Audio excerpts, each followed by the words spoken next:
For fuel across the Southeast amid these major shortages and soaring prices. This, of course, was all triggered by that ransomware attack on a critical pipeline, reportedly by a criminal organization in Russia. As of noon Eastern today, nearly 65% of all gas stations in North Carolina are without gas. 40% of gas stations in Georgia and Virginia are in the same predicament.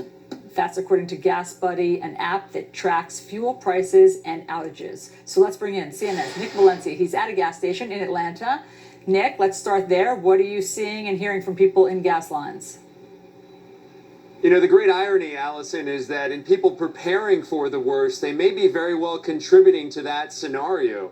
This is the definition here of panic buying. It's what we're seeing here in Georgia, all throughout the Atlanta metro area and suburbs. We were at one gas station earlier this morning. It only took a couple of hours for them to run out of gas. Most people, though, that you're seeing in that line there are topping off. And, you know, just like we saw the great rush on toilet paper in 2020, you're now seeing that rush here for gasoline, not so much because of the shortage, but because of the prospects of there being a shortage.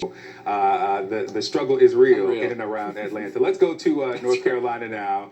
Diane, you're there in Charlotte. What are you seeing?